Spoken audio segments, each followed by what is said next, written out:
بسم الله الرحمن الرحيم. إن الحمد لله نحمده ونستعينه ونستغفره ونعوذ بالله من شرور أنفسنا ومن سيئات أعمالنا. من يهده الله فلا مضل له ومن يضلل فلا هادي له. وأشهد أن لا إله إلا الله وحده لا شريك له وأشهد أن محمدا عبده ورسوله أرسله الله بالهدى ودين الحق فبلغ الرسالة وأدى الأمانة ونصح الأمة وجاهد في الله حق جهاده حتى أتاه اليقين. فصلوات الله وسلامه عليه وعلى آله وأصحابه ومن تبعهم بإحسان إلى يوم الدين. أما بعد. Assalamu alaykum va rahmatullohi va barakatuh.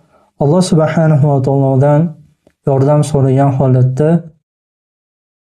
Allohning eng go'zal ism sifatlari bilan tanishlik darsimizni davom ettiramiz. Alloh subhanahu va taolo mana bu darslarimizda avvalambor o'zimizga va yana boshqa barcha musulmonlarga foydali va manfaatli va insonlarning hidoyatiga sababchi qilsin. Allohumma amin. Va Alloh subhanahu va taolo ushbu darslarimizni barakali va davomiyli qilsin. Va Alloh subhanahu va taolo mana bu darslarimizga, o'rgangan ilmlarimizga mukammal holatda amal qilishimizni Alloh subhanahu va taolo nasib qilsin. Allohumma amin. Biz o'tgan darsimizda Alloh subhanahu va taoloni eng atoqli ismi bo'lgan, eng buyuk ismi bo'lgan Lafzul Jalala Alloh ismini Alloh taolo qodir qilgancha aytib o'tdik. Va bugungi darsimizda Alloh subhanahu va taoloni ismlaridan Ar-Rahman ismini Alloh taolo qodir qilgancha bayon qilamiz. Alloh subhanahu va taoloni mana bu Ar-Rahman ismini lug'aviy ma'nosi rahimli, mehribon. Bu lug'aviy ma'nosi. Olimlar Alloh subhanahu va taoloni mana bu Ar-Rahman ismini tafsir qilib aytishadiki, uning rahmati bandalariga befarq bo'lishlikni man qiladi. Alloh subhanahu va taolo bandalariga va butun maxluqotlariga befarq emas. Alloh subhanahu va taolo butun maxluqotlarini rizqlarini beradi. Alloh subhanahu va taolo mo'minga ham va kofirga ham o'zini marhamatini nasib etadi. Ya'ni Alloh subhanahu va taolo bu dunyoda kofirga unga rizq berishlik bilan maskan, bola-chaqa va shunga o'xshagan rizqlarni berishlik bilan Alloh subhanahu va taolo kofir bo'lgan kimsalarga, mushrik bo'lgan kimsalarga yoki dinni buzuvchi harom amallarni qilib islomdan chiqqan murtad bo'lgan kimsalarga mana shu rizqlarni berishlik bilan Alloh subhanahu va taolo mana bu dunyoda ularga marhamat qiladi. Va Alloh subhanahu va taolo mo'min bandasiga ham mana bu dunyoda va oxiratda Alloh subhanahu va taolo mo'min bandalariga marhamat qiladi. Ya'ni o'zini rahmatini nasib etadi. Bu dunyodagi eng buyuk rahmatlaridan bu Alloh subhanahu va taolo mo'min bandalariga hidoyatini berishligidir. Ya'ni mo'minlarga eng katta rahmati, ya'ni bu dunyodagi eng katta rahmati, eng katta ne'mati bu iymon ne'matini berganligidir. Lekin Alloh subhanahu va taolo mana bu iymon ne'matini va rahmat bo'lgan hidoyat ne'matini kofir kimsalardan, mushrik bo'lgan kimsalardan mahrum qilgan. Ya'ni mushriklarni va kofir kimsalarni mana bu hidoyat rahmatidan, iymon rahmatidan mahrum qilgan. Alloh subhanahu va taolo barcha mahluqotlarni yaratib turib, ularni tark qilib qo'ymagan. Balkim barcha mahluqotlarni rizqini o'z zimmasiga olgan. Barcha mahluqotlarni rizqini Alloh subhanahu va taolo beradi. Alloh subhanahu va taolo mahluqotlarni yaratib turib, rizqini u mahluqotlarni zimmasiga yuklab qo'ymagan. Ya'ni ularni o'zini zimmasiga yuklab qo'ymagan. Balki butun mahluqotlarni rizqini Alloh subhanahu va taolo beradi.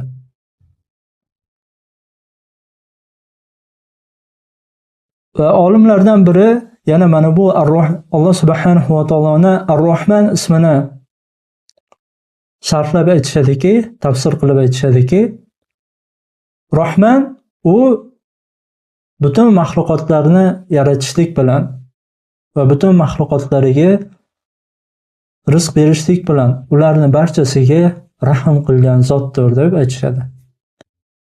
Va yana boshqa olimlar aytishadiki, Alloh subhanahu va taoloni mana bu Ar-Rahman ismi faqatgina Alloh subhanahu va taologa xosdir.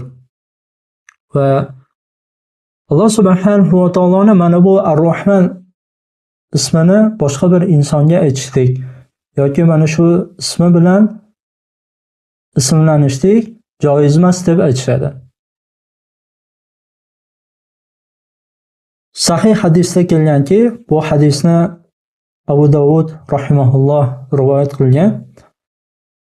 O'zlarining hadis kitoblarida Rasululloh sallallohu alayhi va sallam mana bu hadisda aytganlarki,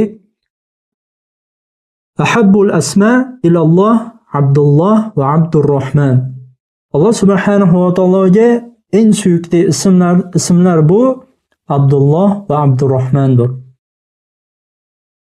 Haqiqatan Alloh subhanahu va taologa eng suyukli bo'lgan ismlarning biri bu Abdulloh va boshqasi Abdurrahmandir. Lekin Alloh subhanahu va taoloni mana bu Ar-Rahman ismi bilan ismlanishlik joiz emasdir.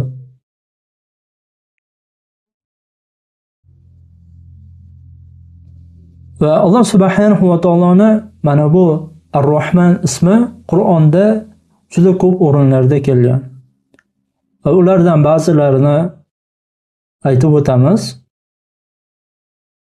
Alloh subhanahu va taolo Toha surasi 5-oyatda aytadiki, Astagfirullah, Ar-Rahman ala arshi istava. U zot arshga oliy bo'lgan Rahmondir. Va boshqa bir oyatda Furqon surasi 59-oyatda Alloh subhanahu va taolo aytadiki, Astagfirullah, thumma istava ala al-arsh Ar-Rahman. So'ngra u zot arshga oliy bo'lgan u Rahmondir. Va boshqa bir oyatda Alloh subhanahu va taolo Maryam surasi 45-oyatda Alloh subhanahu va taolo aytadiki, Astagfirullah, inni akhafu an yamassaka azabun min ar-Rahman. Mana bu oyatda Ibrohim alayhissalom o'zlarining otalariga go'zal xulq bilan, yumshoqlik bilan xitob qilib aytadilarki, ey otajon, sizga Rahman bo'lgan zot tarafidan azob bo'lishligidan qo'rqaman deb aytadilar. Ibrohim alayhissalomning otalari mushrik bo'lgan va qavmlari ham mushrik bo'lgan. Mana bu oyat ko'rsatadiki, mushrik bo'lgan kimsalarga va kofir bo'lgan kimsalarga va islomni buzuvchi harom amallarni qilib islomdan chiqqan va tavba qilmagan holatda, kofir bo'lgan holatda o'tib ketgan insonlarga mana bu oyat ko'rsatadiki, oxiratda alamli azob bordir. Alloh subhanahu va taolo Rahmondir, ya'ni rahmdir, ya'ni marhamatlidir. Va shu bilan birga Alloh subhanahu va taolo oxiratda kofirlarni va mushriklarni alamli azob bilan azoblaydi. Va mana bu oyatda Ibrohim alayhissalom mushrik bo'lgan otalariga go'zal bir xulq bilan xitob qilyaptilar. Ya'ni go'zal xulq bilan da'vat qilyaptilar. Mana bu oyatda iymon keltirgan mu'minlar uchun juda katta bir ibrat bordir. Ya'ni agar mu'min kishilarning yaqinlari islomdan uzoq bo'lsa, mana bu Ibrohim alayhissalomni go'zal xulqlariga ko'ra, go'zal holatda ularga, ya'ni ularni da'vat qilishlari kerak. Payg'ambarlar, butun payg'ambarlar insonlarni ikkita narsaga da'vat qilishgan. Birinchisi tavhid, ikkinchisi go'zal axloqlar. Bittasi bo'lib boshqasi bo'lmasa bu nuqson hisoblanadi. Misol uchun tavhid bo'lsa-ku, lekin go'zal axloq bo'lmasa bu nuqsondir. Va shu bilan birga tavhid bo'lmasa-ku, lekin go'zal axloq bo'lsa ham bu ham nuqson hisoblanadi. Go'zal axloqli bo'lishligi mumkin, lekin shu bilan birga shirk amallarni, tavhidni bilmaganligi uchun shirk amallarni ham sodir qilgan bo'ladi.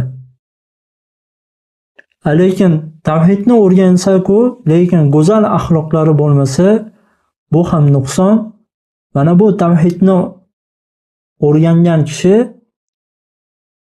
go'zal xushbo'ylik gibi bo'lmaydi. Ya'ni nuqson bo'ladi. Misol uchun go'zal bir misk, ya'ni xushbo'y narsa insonlarga yoqimli bo'ladi. Va mana bu ikkita narsani o'zida hosil qilgan mu'min kishi ham go'zal bir xushbo'ylikka o'xshaydi. Ya'ni tavhidni o'zida hosil qilgan va go'zal axloqni ham o'zida hosil qilgan kishi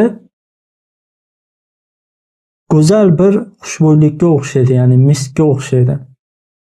Mana bu ikkita narsani o'zimizda hosil qilishlikka harakat qilishimiz kerak. Ya'ni tavhidni o'rganishimiz kerak va go'zal axloqlarni o'rganishimiz kerak. Alloh subhanahu va taolo boshqa bir oyatda Ar-Rahman surasi 1 va 2 oyatda aytadiki: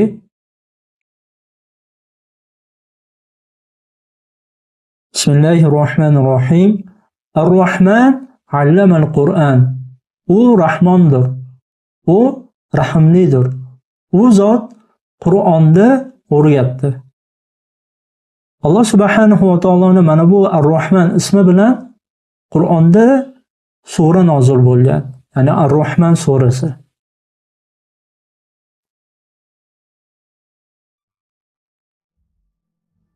Va Rasululloh sallallohu alayhi va sallam Imom Buxoriy va Imom Muslim rivoyat qilgan sahih hadisda aytadilarki: Inna lillahi mi'ata rahma anzala minha rahmatan wahida baynal jinni wal insi wal bahaim wal hawam fabiha yata'atafun wa biha yatarahamun wa biha ta'atifu al-wahshu ala waladiha wa akhara Allahu 99 rahma yarhamu biha ibadahu yawm al-qiyamah.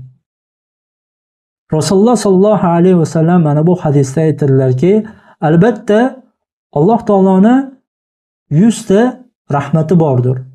Va Alloh taolo o 100 ta rahmatidan faqat bittasini yer yuziga, ya'ni jin va insonlarga va hayvonlarga va hasharotlarga nozil qildi deb aytganlar. Va ular jinlar va insonlar, yer yuzidagi mahluqotlar Alloh subhanahu va taolo nozil qilgan mana shu bitta rahmati sababidan ular bir-birlariga yordam qiladilar. Va ular mana bu rahmat sababidan bir-birlariga rahim qiladilar. Va Alloh subhanahu va taoloning nozil qilgan mana bu bitta rahmati sababidan vahshiy hayvon o'zini bolasini yaxshi ko'radi deb aytganlar. Hayvon o'zi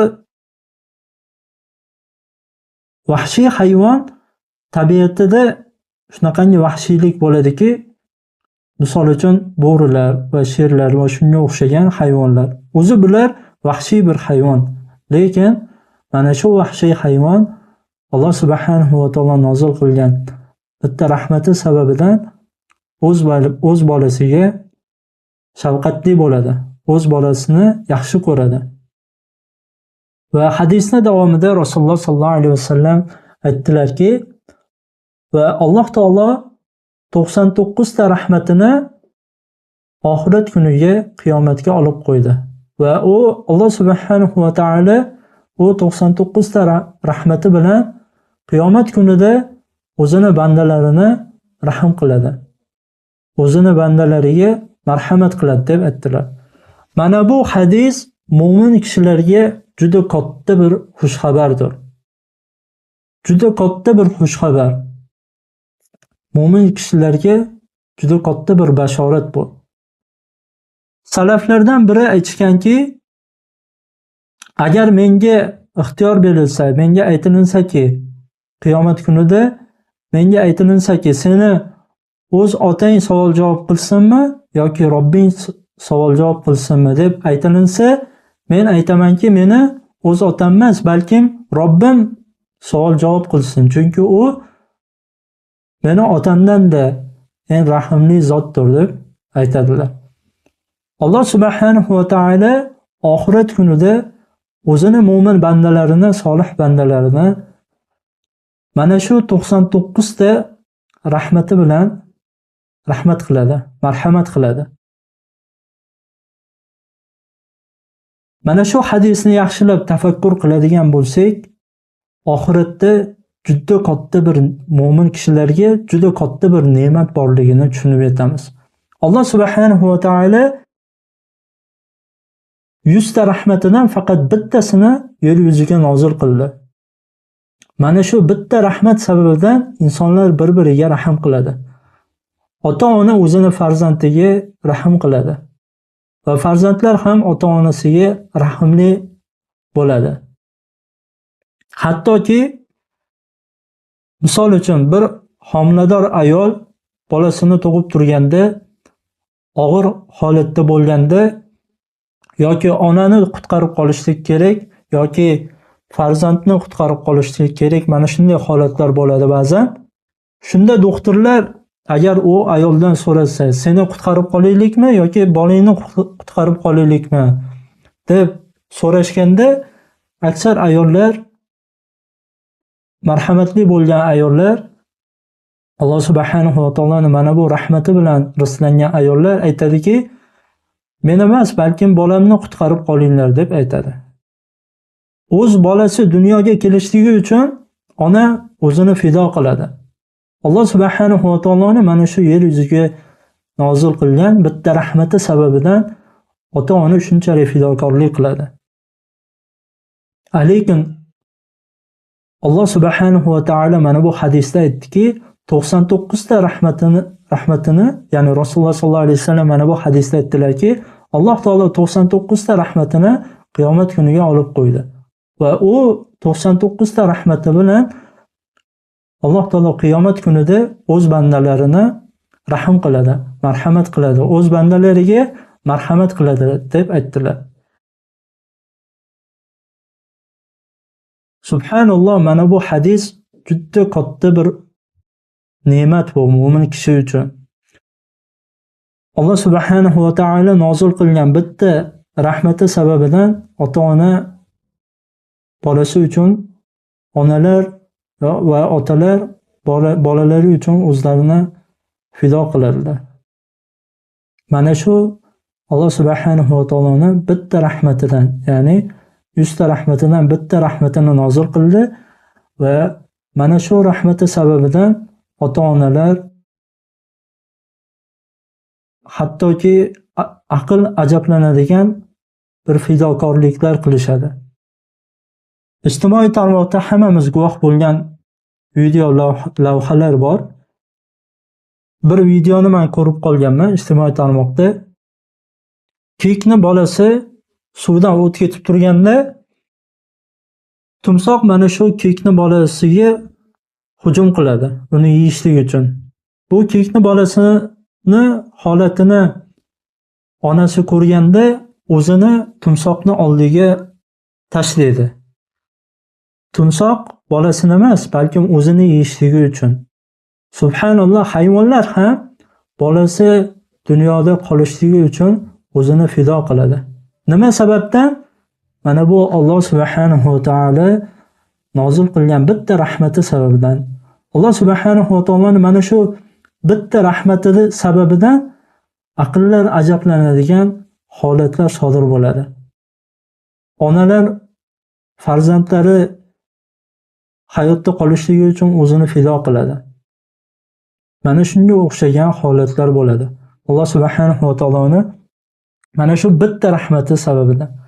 Lekin Alloh subhanahu va taoloning 99 ta o'zini mo'min bandalariga oxiratda nasib qiladigan 99 ta rahmati bilan qanaqangi bir ne'matlar hosil bo'ladi oxiratda. Va shuning uchun agarda biz Alloh subhanahu va taoloning mana bu 99 ta rahmatiga erishishligimiz uchun biz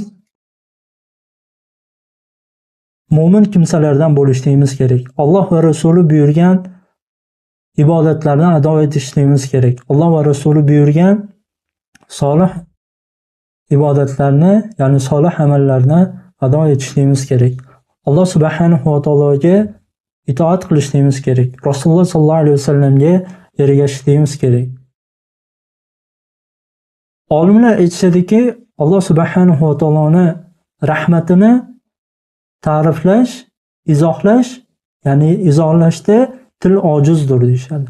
Va Alloh subhanahu va taoloning rahmatini tushunishlikda aqllar ojizdir. Alloh subhanahu va taolo A'rof surasi 156-oyatda aytadiki, Astagfirullah, va rahmati wasi'at kulli shay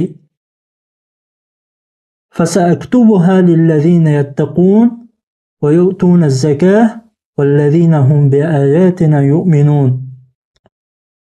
Alloh subhanahu va taolo mana bu oyatda aytadiki, mening rahmatim barcha narsani qamrab olgan. Ya'ni mana bu oyatda Alloh subhanahu va taolo aytayaptiki, mening rahmatim barcha narsadan kengdir deb aytayapti. Va oyatning davomida men u rahmatimni taqvodor kimsalarga, taqvo qiladigan kimsalarga va zakotni beradigan kimsalarga va faqatgina bizning oyatimizga iymon keltiruvchi kimsalarga men mana bu rahmatimni yozib qo'yarman deb Alloh subhanahu va taolo mana bu oyatda o'z rahmatini taqvodor kimsalarga, ya'ni Alloh subhanahu va taolodan qo'rqqan kimsalarga va zakotni bergan kimsalarga va faqatgina Alloh taoloning oyatlariga iymon keltiruvchi mo'min kishilarga mana bu rahmatini nasib etishligini mana bu oyatda xabar beryapti. Ulamolar aytishadiki, bandaning Alloh subhanahu va taologa itoat qilishligi qanchalik ziyoda bo'lsa, qanchalik ko'p ziyoda bo'lsa va Alloh subhanahu va taologa yaqin bo'lishligi ziyoda bo'lsa, Alloh subhanahu va taoloni mana bu rahmatiga haqli bo'ladi. Alloh subhanahu va taoloni oyatlarda va hadislarda kelgan rahmatiga haqli bo'ladi. Alloh subhanahu va taolo An'am surasi 155-oyatda aytadiki, Hada kitabun anzalnahu mubarak fattabi'uhu wattaqu la'allakum turhamun. Bu biz nozil qilgan bu ushbu kitob muborak Qur'ondir.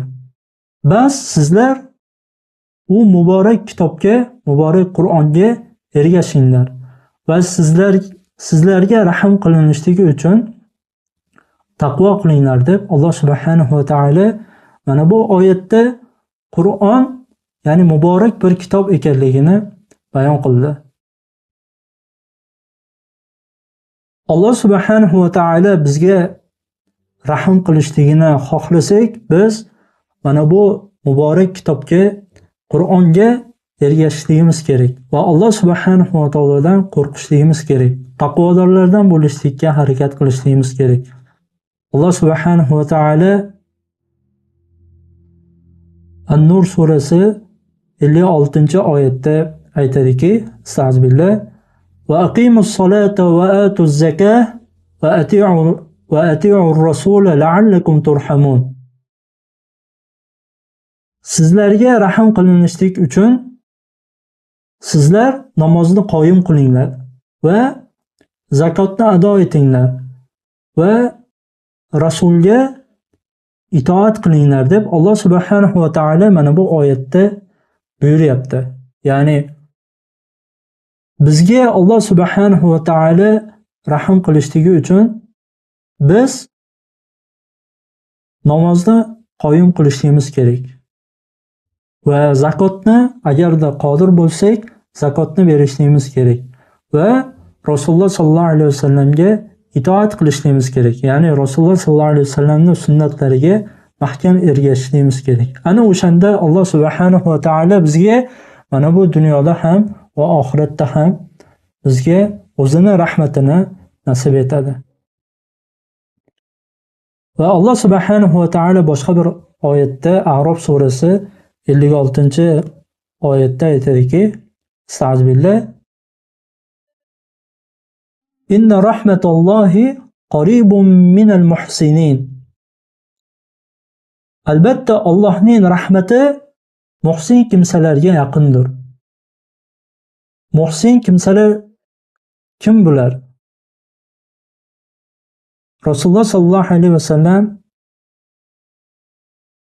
Imom Muslim rivoyat qilgan hadisda aytadilarki, Jibril alayhissalom Rasululloh sallallohu alayhi vasallamning oldilariga inson qiyofasida kelib, Rasululloh sallallohu alayhi vasallamdan ihson nima ekanligini so'rashganda, Rasululloh sallallohu alayhi vasallam aytganlarki, "An ta'budalloha ka'annaka tarahu." Alloh taologa xuddiki Alloh taoloni sen ko'rib turgandek ibodat qilishliging ihson deb aytganlar. Va hadisda davomida aytganlarki, agarda uni ko'rib turgandek ibodat qilishga qodir bo'lmasang, u meni ko'rib turibdi deb ibodat qilishliging ihson deb aytganlar. Ya'ni muhsin kishilar Alloh subhanahu va taoloni ko'rib turgandek ibodat qilishadi. Alloh subhanahu va taoloni buyurgan solih amallarini Alloh subhanahu va taoloni ko'rib turgandek ado etishadi. Yoki ikkinchi holati, Alloh subhanahu va taolo bizni ko'rib turibdi deb Alloh subhanahu va taolo buyurgan solih amallarni ado etadi. Alloh subhanahu va taolo barchamizni muhsin kishilardan qilsin, ya'ni muhsinlardan qilsin. Allohumma amin. Va Rasululloh sallallohu alayhi vasallam Imom Buxoriy va Imom Muslim rivoyat qilgan sahih hadisda aytganlarki, bu hadisni Umar ibn Xattob radhiyallohu anhu dan rivoyat qilingan. Bu hadisda keladiki, Rasululloh sallallohu alayhi vasallamning yonlariga bir necha asrlar keltirilgan va shu asrlarning orasida bir ayol bo'lgan, ya'ni o'z farzandini yo'qotib qo'ygan va o'z farzandini qidirib turgan ayol bo'lgan mana shu asrlarning orasida.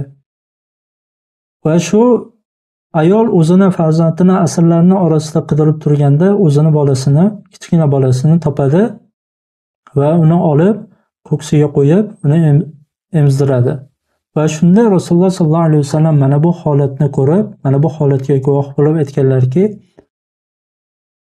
sizlar mana bu ayol o'z bolasini o'tga tashlaydi deb o'ylaysizlarmi deb sahobalardan so'rashganda, sahobalar aytishganki, Allohga qasamki, yo'q ya Rasululloh deb aytganlar. Rasululloh sallallohu alayhi vasallam shunda aytganlarki, Allohu arhamu bi'ibadihi min hadihi biwaladiha. Alloh taolo mana bu ayolni o'zini farzandiga bo'lgan marhamatidan-da bandalariga eng rahimli zotdir deb aytganlar. Marhamatli bo'lgan ona o'zini bolasini o'tga tashlamaydi. O'zini bolasini qiyinchilikka tashlamaydi. Ona bolasiga juda rahmli bo'ladi. Va Alloh subhanahu va taolo bundan-da bandalariga rahmliroqdir deb Alloh subhanahu va taolo juda rahmli bandalariga juda rahmli ekanligini mana bu hadisda xabar berdilar. Ona o'zini farzandiga Alloh subhanahu va taolo yerga nozil qilgan bitta rahmati sababidan o'zini farzandiga marhamatli bo'ladi. Alloh subhanahu va taoloni yerga nozil qilgan bitta rahmati sababidan. Mana bu hadisda Rasululloh sollallohu alayhi vasallam aytibdilarki, Alloh taolo bandasiga juda rahmli zotdir deb aytadilar. Alloh subhanahu va taoloni oxiratda mana shu 99 ta rahmatiga erishishimizni hammamizga Alloh subhanahu va taolo nasib qilsin. Alloh subhanahu va taolo bizga o'zimizni ota-onamizdan ham juda rahmli zotdir. Salaflarning so'zlarini ham zikr qildik.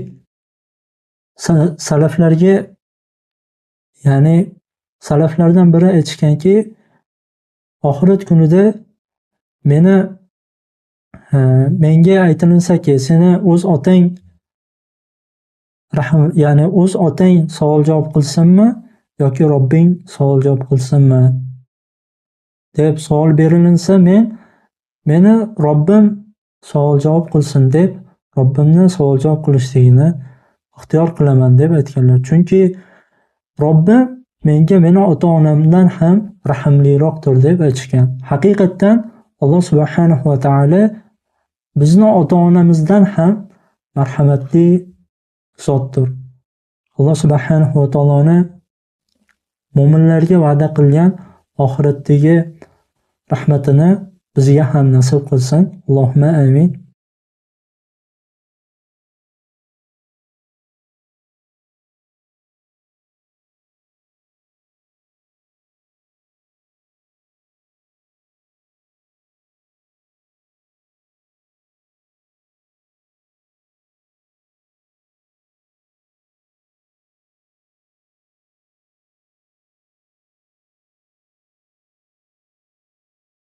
Imom Buxoriy rivoyat qilgan sahih hadisda Rasululloh sollallohu alayhi vasallam aytganlarki, bu hadis Abu Hurayra radhiyallohu anhu dan rivoyat qilingan. Rasululloh sollallohu alayhi vasallam mana bu hadisda aytadilarki, Alloh subhanahu va taolo butun maxluqotlarni yaratganda o'zini huzurida arshning yuqorisiga albatta meni rahmatim g'azabimga g'olib bo'ldi deb yozib qo'ygan deb aytadilar. Haqiqatan Alloh subhanahu va taoloning rahmati g'azabidan o'sib ketgan, ya'ni g'azabiga g'olib bo'lgan. Alloh subhanahu va taolo eng rahmli zotdir. Banda bir gunoh qilsa ham Alloh subhanahu va taolo rahm qilib unga tavba qilishligini imkonini beradi.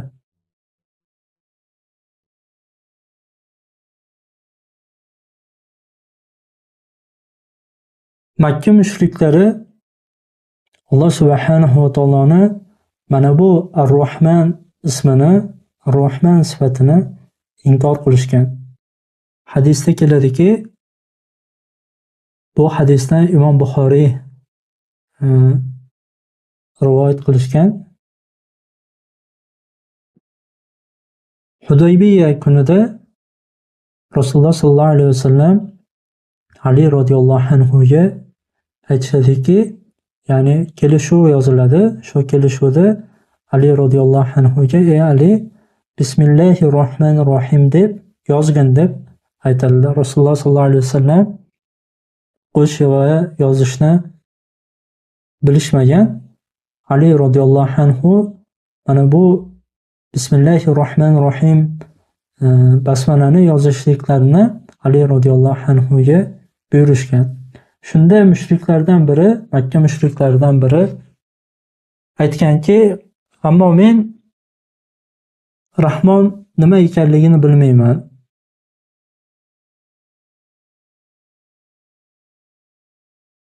Va bu aytganki, albatta men Rahmon nima ekanligini bilmayman. Lekin sizlar Allohumma bi ismik, Allohim sening isming bilan deb yozishlikni buyurgan, ya'ni yozishlikni aytgan. Makka mushriklari aslida olimlar aytishadiki, Tabariy rahimahulloh va shunga o'xshagan olimlar aytishadiki, Makka mushriklari aslida Ar-Rahman, Alloh subhanahu va taoloni Ar-Rahman ismini, Ar-Rahman sifatini bilishgan, lekin ular inkor qilishgan. Alloh subhanahu va taoloni mana bu ismini, mana bu sifatini inkor qilishgan deb aytishgan. Mana shu joyda nozik bir masala borki, mo'min kishi, iymonda da'vo qiluvchi mo'min kishi Alloh subhanahu va taoloni ism sifatlarini inkor qilmasligi kerak. Har xil ta'villar bilan inkor qilmasligi kerak. Alloh subhanahu va taoloni Qur'on va sunnatda kelgan ism sifatlariga iymon keltirishligi kerak. Iymon keltirib tasdiqlashligi kerak. Agarda Alloh subhanahu va taoloni ism sifatlaridan birini har xil ta'villar bilan yoki boshqa holatlar bilan inkor qilsa, mushriklar, Makka mushriklarni mana bu holatlariga tushib qoladi. Auzubillah. Makka mushriklari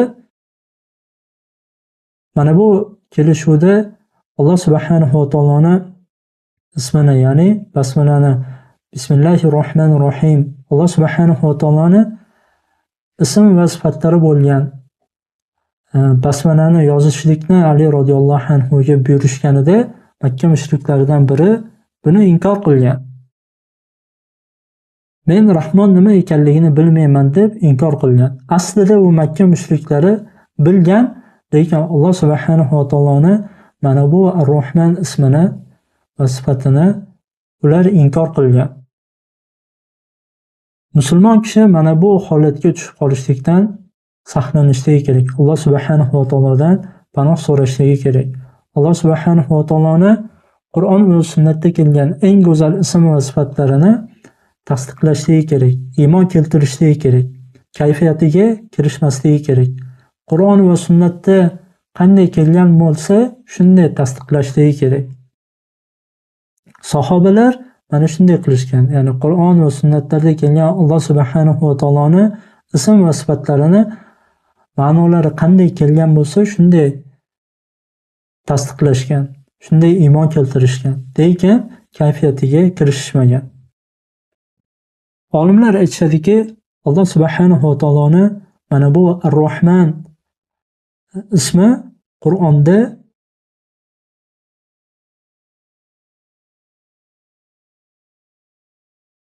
ya'ni Qur'onda 57 ta o'rinda zikr qilingan, ya'ni 57 marotaba kelgan. Va lekin Alloh subhanahu va taoloni Ar-Rahim ismi Qur'onda ya'ni Qur'onda 114 marotaba kelgan deb aytishadi.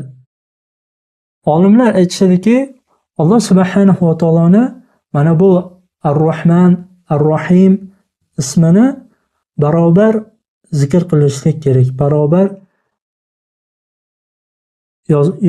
yozilishligi kerak. Alohida aytishlik bu hurmatsizlik bo'ladi deb aytishadi. Biz Alloh subhanahu va taoloni mana bu Ar-Rahman ismini birga emas, balki alohida darslik sifatida o'tyapmiz. Buni sababi avom insonlar Alloh subhanahu va taoloni har bir ismini alohida yaxshilab tushunib, o'rganishliklari oson bo'lishligi uchun Alloh taolo qodir qilgancha alohida darslik sifatida bayon qilamiz, toki avom musulmonlarga Alloh subhanahu va taoloning ismini o'rganishlik oson bo'lishligi uchun, tushunishlik oson bo'lishligi uchun alohida zikr qilyapmiz. Va ba'zi olimlar o'zlarini kitoblarida Alloh subhanahu va taoloning eng go'zal ism sifatlarini alohida sharhlab o'tishgan. Va biz keyingi darsligimizda Alloh subhanahu va taoloning Ar-Rohim ismini Alloh taolo qodir qilgancha bayon qilamiz. Alloh subhanahu va taoloning rahmatlarini ya'ni sanab bo'lmaydi. Sanog'iga yetib bo'lmaydi. Alloh subhanahu va taoloning bandalariga bo'lgan rahmati cheksizdir. Uni sanog'ini faqatgina Alloh subhanahu va taolo biladi. Oddiy misol, insonda juda ko'p Alloh subhanahu va taoloning rahmati bor. Alloh subhanahu va taolo insonni komil holda yaratdi. Ko'z ne'matini berdi. Burun ne'matlarini berdi. Ko'zimiz bilan ko'ra olamiz. Burnimiz bilan har xil hidlarni hidlay olamiz. Og'zimiz bilan taom yeymiz. Tilimiz bilan taomni ta'mini, lazzatini tatiymiz. Alloh subhanahu va taoloning rahmati cheksizdir, ya'ni sanog'iga yetib bo'lmaydi. Alloh subhanahu va taoloning rahmatini adadini aqllar tasavvur qila olmaydi. Alloh subhanahu va taoloning rahmatlaridan ba'zilarini zikr qilamiz, ba'zilarini aytib o'tamiz. Alloh subhanahu va taoloning rahmatlaridan birinchisi bu Rasululloh sallallohu alayhi vasallamni butun olamga payg'ambar, ya'ni rasul qilib yuborishligidir. Rasululloh sallallohu alayhi vasallamni butun olamlarga payg'ambar qilib yubordi.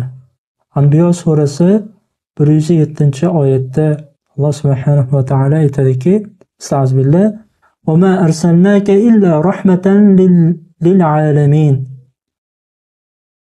Ey payg'ambar, biz sizni faqatgina butun olamga rahmat qilib yubordik.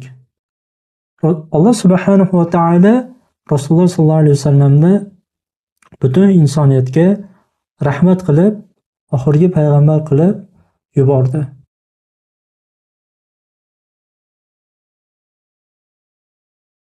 Ulamolar aytishadiki, Alloh subhanahu va taolo Rasululloh sallallohu alayhi vasallamni payg'ambar qilib yuborishlik bilan o'zini bandalariga rahm qildi. Va yana ulamolar aytishadiki, Rasululloh sallallohu alayhi vasallam dinda va dunyoda insonlarga rahmat bo'lib keldilar deb aytishadi. Dindagi rahmat bu Rasululloh sallallohu alayhi vasallam payg'ambar qilib yuborilishligidir. Risolatdan oldin, islomdan oldin insonlar zalolatda bo'lgan, johiliyat davrida zalolatda bo'lgan va kitob ahllari esa ahli kitoblar o'zlarini dinlarida sarosimada bo'lgan. Ya'ni ularda kitoblari buzilgan, Tavrot, Injilni ahli kitoblar buzishgan va haq dinni istovchi kimsalarga to'g'ri yo'l bo'lmagan. Va Alloh subhanahu va taolo Rasululloh sallallohu alayhi vasallamni butun insoniyatga rahmat qilib yubordi. Rasululloh sallallohu alayhi vasallam butun insonlarga haqni bayon qildilar. To'g'ri yo'lni bayon qildilar. Va nima harom ekanligini va nima halol ekanligini Rasululloh sallallohu alayhi vasallam bayon qildilar. Din ahkomlarini insonlarga o'rgatdilar. Va dunyodagi rahmat esa Rasululloh sallallohu alayhi vasallam insonlarni xorlikdan xalos qildilar. Insonlar juda xor edi. Juda xorlikda edi. Insonlarni xorlikdan xalos qildilar. Va Rasululloh sallallohu alayhi vasallam insonlarning orasida adolatni qoyim qildilar. Va Alloh subhanahu va taolo Rasululloh sollallohu alayhi vasallamni butun insoniyatga rahmat qilib, payg'ambar qilib, rasul qilib yubordi. Va Alloh subhanahu va taoloni rahmatlaridan biri bu rizq bu. Rizq bu Alloh subhanahu va taoloni rahmatidandir. Alloh subhanahu va taolo insonlarni yaratib turib, insonlarning rizqini insonlarning o'zini zimmasiga qo'yib qo'ymadi. Balki insonlarning rizqi bu Alloh subhanahu va taoloning huzuridadir. Solih farzand bu Alloh subhanahu va taoloning rahmati va soliha ayol bu Alloh subhanahu va taoloning rahmati bu.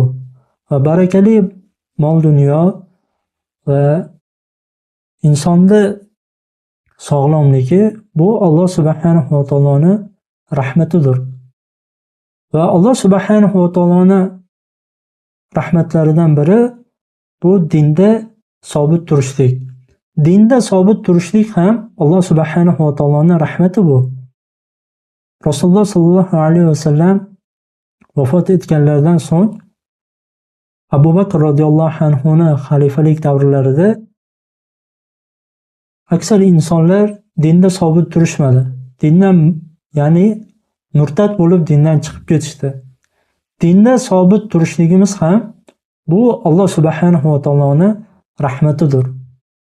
Va Alloh subhanahu va taoloning rahmatlaridan biri bu hidoyat bu.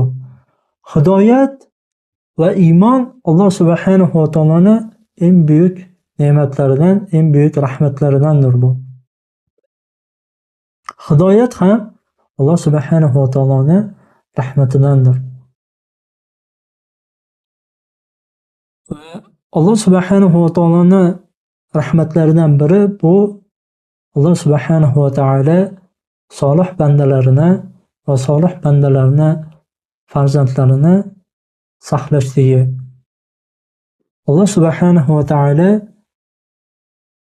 o'zini solih bandalarini hifz va himoya qiladi. Barcha yomonliklardan, ofatlardan saqlaydi.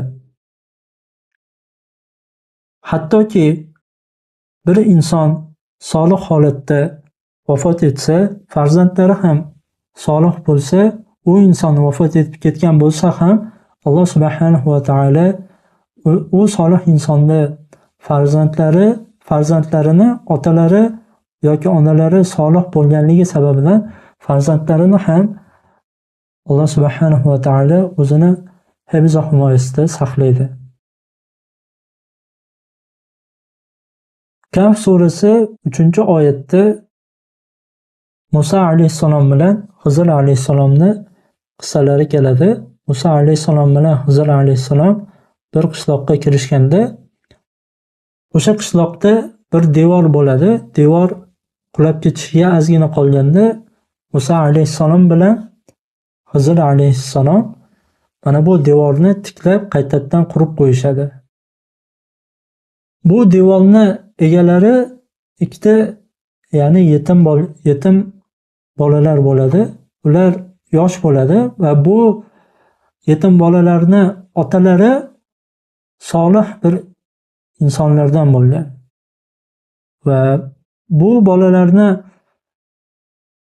o'sha devorini tagida oltin bo'lgan bo'ladi. O'sha devor tushib ketmasligi uchun bu oltin chiqib, u oltinni mana bu ikkita boladan insonlar olib qo'ymasligi uchun devorni mana bu ikkita payg'ambar devorni qaytadan qurib, mana shu devorning tagidagi oltinni saqlanib turishligini, ya'ni saqlanib turishligi uchun devorni qaytadan qurib qo'yishgan, yaxshilab qurishgan. Agarda solih inson solih holatda vafot etsa ham, solih kishilar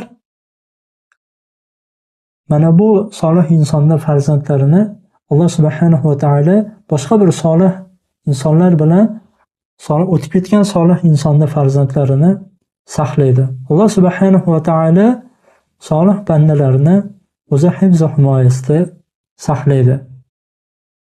Shu sababdan Alloh subhanahu va taoloni solih bandalardan bo'lishligimizni, ya'ni solih bandalardan bo'lishlikka harakat qilishligimiz kerak. Alloh subhanahu va taoloni solih bandalardan bo'lishligimiz uchun Alloh va Rasuliga ergashishligimiz kerak. Alloh va Rasuli buyurgan solih amallarni ado etishligimiz kerak.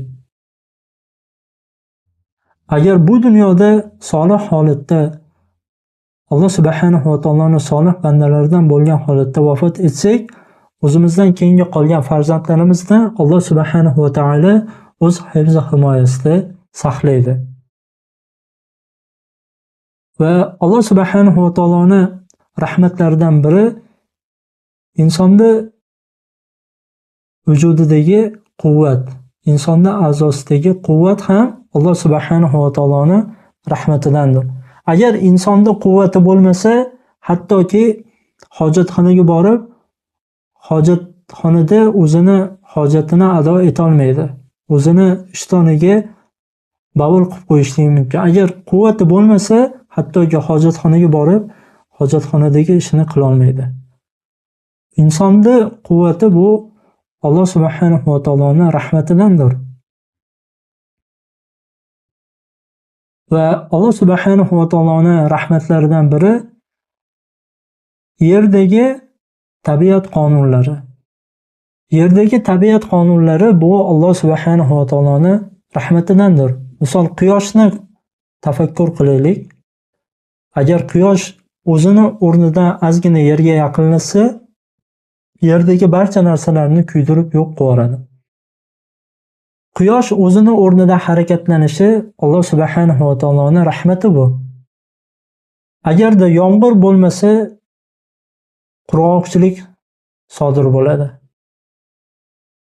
Mana bu yerdagi tabiat qonunlari ham Alloh subhanahu va taoloning rahmatidandir. Va Alloh subhanahu va taoloning rahmatlaridan biri inson dunyo va oxiratda najot topishidir. Dunyoda har xil musibatlardan, har xil qiyinchiliklardan najot topishligi bu Alloh subhanahu va taoloning rahmatidandir. Mo'min kishilar ba'zi qiyin holatlarda bo'lsa, Alloh subhanahu va taologa yolvorib duo qilishligi kerak. Rahim qilishligidan qattiq so'rashligi kerak. Ana o'shanda Alloh subhanahu va taolo najot beradi. Mana shu dunyo va oxiratda Alloh subhanahu va taoloni najot berishligi bu Alloh subhanahu va taoloni rahmatidandir. Alloh subhanahu va taoloni rahmatini birma-bir sanab yetishlikka aqllar ojiz. Alloh subhanahu va taoloni rahmatini tushuntirishlikka tillar ojiz. Biz bularni ba'zilarini tushuntirib o'tdik. Alloh subhanahu va taolo qodir qilganlarini aytib o'tdik. Rasululloh sallallohu alayhi va sallam Imom Buxoriy va Imom Muslim rivoyat qilgan sahih hadisda aytadilarki, biron bir kishi jannatga o'zini amali bilan kirmaydi. Shunda mana bu Rasululloh sallallohu alayhi vasallamning so'zlaridan sahobalar ajablanib aytganlarki, "Ya Rasululloh, siz ham o'zingizning amalingiz bilan jannatga kira olmaysizmi?" deb so'rashganda, "Yo'q, men ham o'zimning amalim bilan jannatga kira olmayman. Faqatgina Alloh subhanahu va taolo o'z fazli va rahmati bilan meni qamrab olganda, menga Alloh subhanahu va taolo o'z rahmatini, o'z fazilatini nasib etishlik bilan jannatga kiraman" deb aytganlar. Haqiqatdan biz o'zimizni qilgan amalimiz bilan jannatga kira olmaymiz. Jannatga faqatgina Alloh subhanahu va taoloni rahmati bilan, fazilati bilan, fazli va karami bilan jannatga kira olamiz. Bu bizni qilib turib Alloh va Rasuli buyurgan solih amallarimiz bu bir vasila bu. Alloh subhanahu va taoloning rahmatiga erishishlikka bir vasila bu. Biz o'zimizni qilgan amalimiz bilan jannatga kira olmaymiz. Faqatgina Alloh subhanahu va taoloning rahmati bilan va fazilati bilan jannatga kira olamiz. Rasululloh sallallohu alayhi vasallam boshqa bir hadisda aytganlarki, bu hadisda sahobalarga xitob qilib Rasululloh sallallohu alayhi vasallam aytganlarki, sizlardan oldingi qavmlarda bir kishi o'tgan. U 60 yil Alloh taologa ibodat qilgan. Alloh subhanahu va taolo hukm qilib aytganki, ushbu bandamni rahmatim bilan jannatga kirgizinglar deb buyurganda, mana bu Alloh subhanahu va taologa 60 yil ibodat qilgan kishi aytganki, ey Robbim, balkim amalim bilan jannatga kirgizgin deb so'ragan. Ya'ni amali bilan jannatga kirishligini xohlagan. Shunda mana bu banda aytganki, men paloncha ibodatlarni qildim. Meni o'z amalim bilan jannatingga kirgizgan deb so'raganda, amalini, mana bu solih bandani amalini hisoblab ko'rilganda Alloh subhanahu va taoloni bitta ko'z ne'matiga teng kelmagan. Va shunda ey Robbim, meni rahmating bilan jannatingga kirgizgin deb so'ragan. Ya'ni Alloh subhanahu va taoloni rahmati bilan jannatga kirishligini so'ragan Alloh subhanahu va taolodan. Ya'ni bizni umr bo'yi qilgan solih amallarimiz bitta ko'z ne'matiga teng kelmaydi. Bitta bir qo'l ne'matiga teng kelmaydi. Oddiy misol, insonda oyog'idagi barmoqlar bo'lmasa, inson turganda o'zini muvozanatini ushlab tura olmaydi. Mana shu yerda turganimizda oyog'imizdagi barmoqlar muvozanatimizni ushlab turishimizga yordam beradi. Umr bo'yi qilgan solih amallarimiz bitta ko'z ne'matiga, bitta ko'zimizni ne'matiga teng kelmaydi. Shu sababdan biz Alloh subhanahu va taoloni rahmatini ko'p so'rashligimiz kerak. Ibodatlarda, tahajjudlarda, sajdalarda Alloh subhanahu va taolo bizga dunyo va oxiratda ham rahmatini berishligini so'rashligimiz kerak. Oxiratda o'zini 99 ta ismi bilan bizni rahmat qilishligini, bizga marhamat qilishligini Alloh subhanahu va taolodan qattiq so'rashligimiz kerak. Alloh subhanahu va taolo mana bu darslarimizni avvalambor o'zimizga va yana boshqa barcha musulmonlarga foydali va manfaatli va insonlarning hidoyatiga sababchi qilsin. Allohumma amin. Alloh subhanahu va taolo mana bu darslarimizni barakali va davomiyli qilsin va mana bu darslarimizga, o'rgangan ilmlarimizga mukammal holatda amal qilishligimizni Alloh subhanahu va taolo nasib qilsin.